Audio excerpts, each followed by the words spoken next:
हमारा 24 उर्दू जो चैनल है इसका मकसद और हदफ ये है कि पाकिस्तान की आवाम को असल जो हक़ाइक़ हैं वो बताए जाएं और पाकिस्तान का तहफ़्फ़ुज़ किया जाए और पाकिस्तान को उन ख़तरात से बचाया जाए जो या तो हमें नज़र आ रहे हैं या हमें नज़र नहीं आ रहे, और पाकिस्तान को बैरूनी ख़तरात से हद्दल मुमकिन कोशिश की जाए बचाने के लिए आवाम को अवेयर किया जाए। ये एक हमारा हदफ है। और दूसरा हदफ ये है कि सऊदी अरब और पाकिस्तान की आवाम को एक दूसरे के करीब लाया जाए। ठीक है। पाकिस्तान के अंदर अरबी के अंदर कोई ऐसा चैनल नहीं है, ऐसा कोई मीडिया नहीं है जो पाकिस्तान के अरब दुनिया को पाकिस्तान के बारे में बताए। ठीक है। तो आप इन दोनों चीज़ों को सामने रखते हुए 24 उर्दू के लिए क्या कहना चाहेंगे कि हम सऊदी अरब और पाकिस्तान के अवाम को करीब कर रहे हैं, और पाकिस्तान में भी ऐसा चैनल होना चाहिए जो अरब दुनिया को पाकिस्तान से वो दिखाए और बताए। अच्छा, सबसे बड़ी पॉजिटिव जो चीज़ है, देखें सेटेलाइट मीडिया से अब चीज़ें डिजिटल मीडिया की तरफ जा रही हैं ऐसे ही, और डिजिटल मीडिया आने वाले दौर का मीडिया है।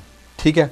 जिस तरह अभी हम थोड़ी देर पहले तज़किरा कर रहे थे कि हाइब्रिड वॉर्स हो रही हैं, ठीक है, पूरी दुनिया में जंगें अब टेबल्स पे होती हैं या फिर मीडिया के थ्रू होती हैं। फ्रंट लाइन ऑफ डिफेंस आपकी मीडिया है, ऐसे ही, ठीक है, और उसको आप कभी इग्नोर नहीं कर सकते हैं। तो आप लोगों को मुबारकबाद पहले तो इस बात की कि पहले आप डिजिटल मीडिया पे आए, ठीक है, और अपना लोहा वहाँ मनवाया, लोगों को बड़ी तादाद में अवेयर किया, एजुकेट किया। अब आप सेटेलाइट मीडिया की तरफ आ गए हैं, ठीक है। ये एक प्लस पॉइंट है 24 न्यूज़ उर्दू का, जो अपने व्यूअर्स को और ख़ास तौर पर पाकिस्तानी और सऊदी व्यूअर्स को उनके दरमियान में एक ब्रिज क्रिएट करके, आपका सिर्फ उर्दू में नहीं है 24 न्यूज़ उर्दू, फ़ारसी बाकी लैंग्वेजेस में है, तो वो तमाम लैंग्वेजेस में लोगों को एजुकेट भी कर रहा है, उनको रिस्पॉन्सिबल होने का तरीका भी बता रहा है और उनको अवेयर भी कर रहा है हर चीज़ से। तो ये अब मुबारकबाद के मुस्तहक हैं। अब रही बात मीडिया की अहमियत और ज़रूरत की, सेटेलाइट मीडिया आज से 5-7 साल के बाद, मुझे तो लगता है कि उससे भी पहले शायद एक मौका ऐसा आ जाना है कि हमारे पास टीवी के सामने बैठने का वक्त नहीं होना। बिल्कुल ठीक है। हर चीज़ हमारे मोबाइल फ़ोन पे आती जानी है, हर चीज़ के लिए हमने वेबसाइट्स को ट्रोलना है, हमने वीडियो के छोटे छोटे क्लिप्स को देखना है, अच्छा ये हो गया, अब ये हो गया, अब ये हो गया। हर इन्फॉर्मेशन हमें मोबाइल पे मिलना शुरू हो जानी है और अभी मिल भी रही है, ठीक है। हमने टीवी से हट जाना है, और एक वक्त ऐसा आएगा कि लोग टीवी खरीदने के लिए मार्केट भी नहीं जाएंगे, ठीक है। उनके पास ना तो पैसा होगा और वो ज़ाया भी नहीं करेंगे। वो कहेंगे जहाँ मैं 40,000 का टीवी लेता हूँ वह मैं 40,000 और ऐड करके आईफोन जो नया आया वो क्यों ना ले लूँ, ठीक है, क्योंकि मैंने देखना तो उसी पे है। तो इसकी अपनी अहमियत है।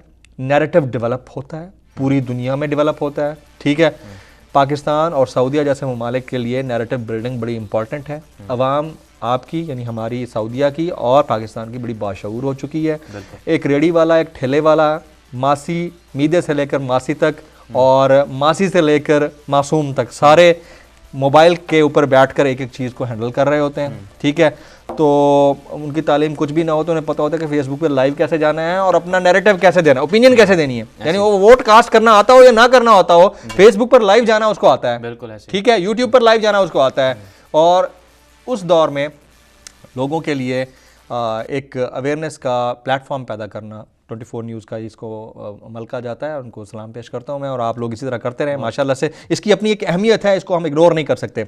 और सोशल मीडिया, डिजिटल मीडिया की अपनी एक इंपॉर्टेंस है, और आने वाले दिनों में जंगें उधर ही होनी है। बिल्कुल, मतलब जो जीत गया उधर ही जीत गया। चलें, जमील फ़ारूकी साहब, आपका बहुत